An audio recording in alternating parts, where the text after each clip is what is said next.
Hello sustainable growers, this is Jonathan from Melbourne Aquaponics. I hope you are going well. Today very special video, it's just because I am back from Cambodia and I wanted to show you a very small video about this amazing trip. So obviously on this video I focus on the fish, on the aquaponics side, on the fish farms. But during this trip I also went to visit the Cambodian temples, which is something I definitely recommend you to do. In this video I don't focus on it, I really focus on the fish. At the end of this video I've done something very crazy. So let me know in the comments if you would have done it or if you have already done it. And obviously if you like it, please give me a like, feel free to share it. And don't forget to get a bonus if you haven't got it yet. We offer a bonus, which is a guide to build your own aquaponics setup. So it's really a support to help you to build your aquaponics setup. It's free and that's in the description of the video just below. So enjoy the video and see you in the next one. Bye bye.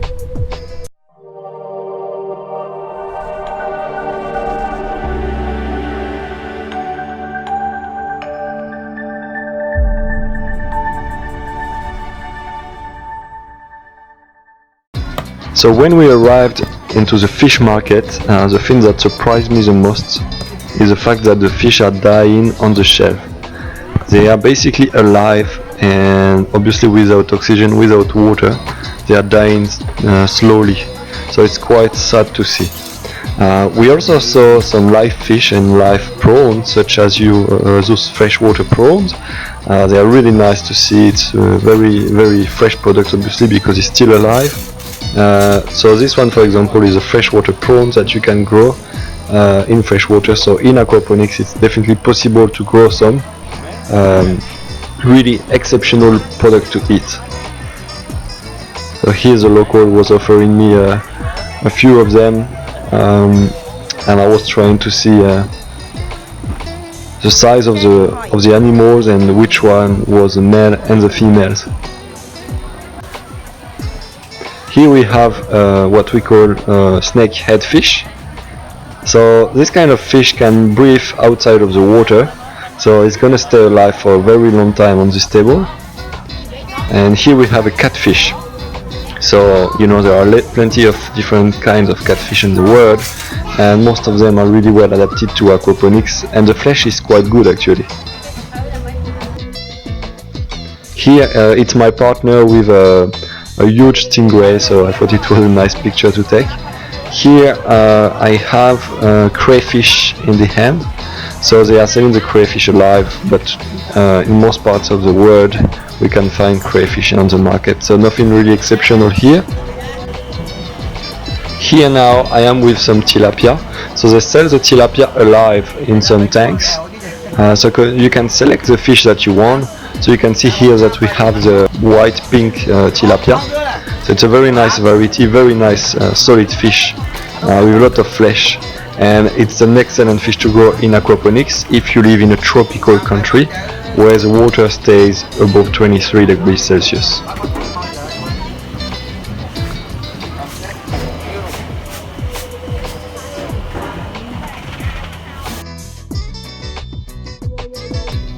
We are now on a speedboat from Phnom Penh to Siem Reap, and well, obviously it's quite impressive to see the speed of the boat, but what is very interesting is that during this trip, it's a 6 hours trip, we could see the locals fishing in the river.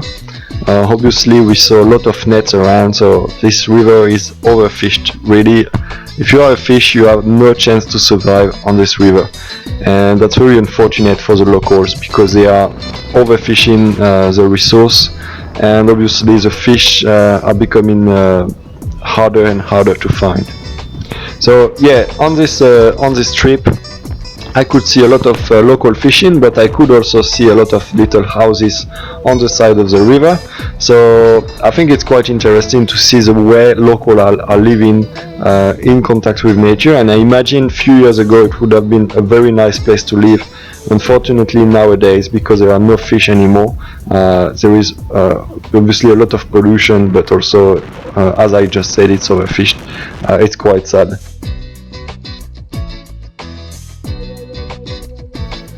So what we can see now is called the floating village.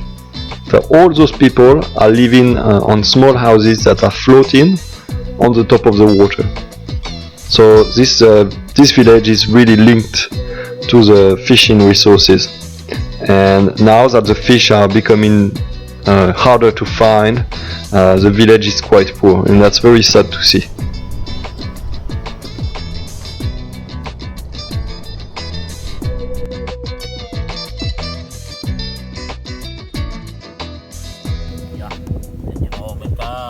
While we were driving to go to see the temples, I had the chance to see the locals fishing on the side of the road on a very small lake, so I stopped and I started to help them. Unfortunately, I realized that they were fishing some very small fish that are very probably not adult, and they are probably babies. So I think it's quite sad in a way, because obviously everything is overfished, and they continue to get as much as they can from the ponds, and they don't leave time for the fish to grow. But I have to say that those people are very poor, so I really understand that any kind of protein is very important for them, and I was very happy to help them anyway. And here we had some really good time. We could laugh, and they could show me different species of fish around. So yeah, it's always good to spend time with locals, even if it would have been better if it was in other conditions with bigger fish.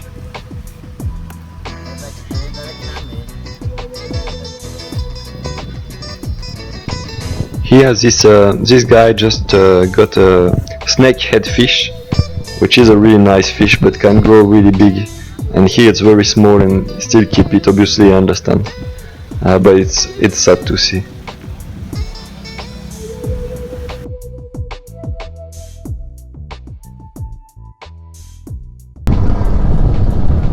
Hello sustainable growers, today I am in Cambodia, and I wanted to show you, because we are in what we call a floating village.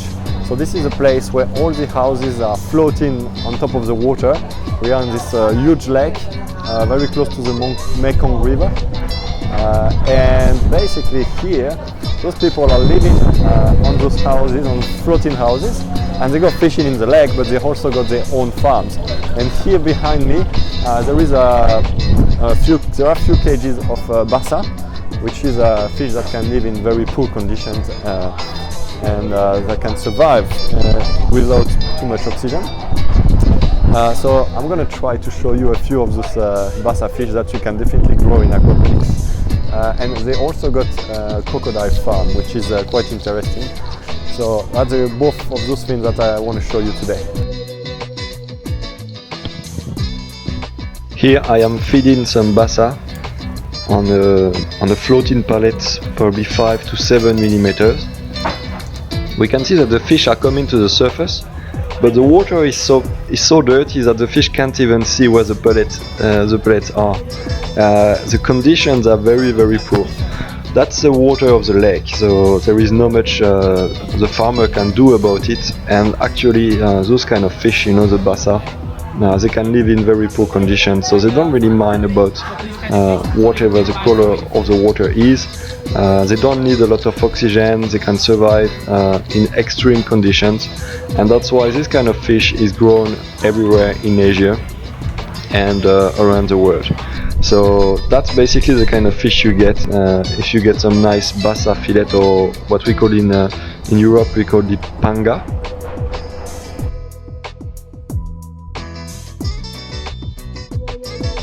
So I have been quite surprised to see that they were growing crocodiles, like big size crocodiles, right? We are talking about crocodiles more than, some of them are over 3 meters, probably 4, I don't know. They're really big. And they are growing those crocodiles on the lake where the village is. Like, people are living just a few meters from this farm. And obviously this farm is, the cages of the farm is only made with some wood. So I don't know how often they dive to make sure that everything is fine, but I hope the crocodiles are not gonna escape and attack the kids of the village.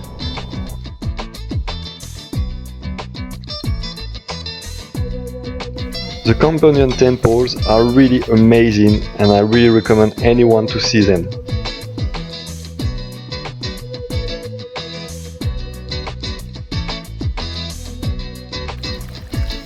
So there are several ponds into the city, especially in Phnom Penh, where we can see some tilapia. The tilapia are living in the pond and the kids are just feeding them. So it's quite fun, and you see the population of tilapia is growing, increasing because they can reproduce by themselves. And on those ponds I could see some nice aquatic floating plants that I'm sure the fish are enjoying as well. So it's always good to see when you walk around, you see fish everywhere.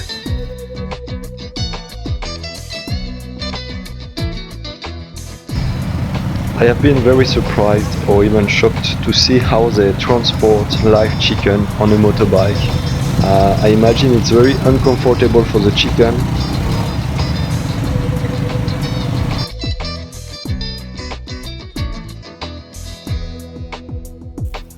We went visiting a lotus farm, and actually the lotus can grow into the water. And even the locals here, the farmers, are fishing into the lotus farm because there are some sea snake fish that are growing around. And here there is a perfect opportunity for aquaponics because there is the opportunity to release some small fish into the lotus farm and to collect the fish when they grow. And the fish will take care of all the little insects that could be a pest for the lotus. So big opportunity for aquaponics into this farm.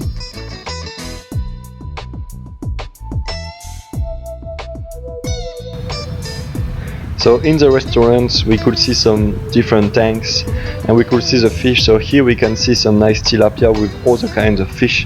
But you see the nice white fish is a tilapia that you can grow in aquaponics without any problem. Here we got some kinds of catfish. We call them, in French, we call them albinos silure. But yeah, it's a really big catfish that can grow extremely big, more than 2 meters.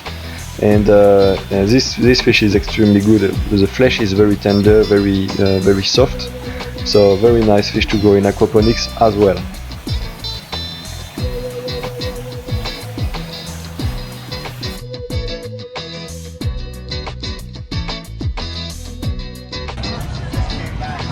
And finally, I had to try some nice local food.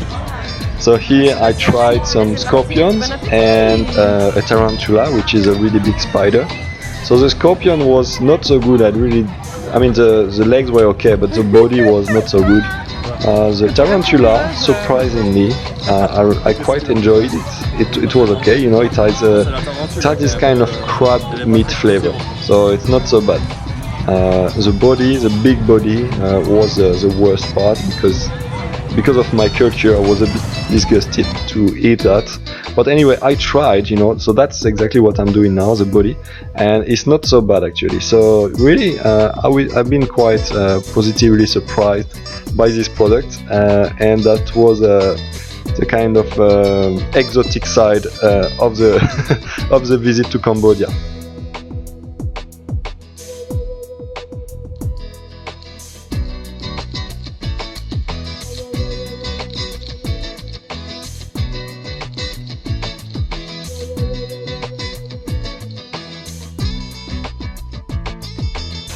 If you are watching this video on YouTube, you will see that on the description of the video just below, you will have access to some free gifts. First, you have access to a 6-step process to be able to build your own aquaponics system in good conditions. I developed this 6-step process because I found that too many beginners are basically starting aquaponics with a wrong design.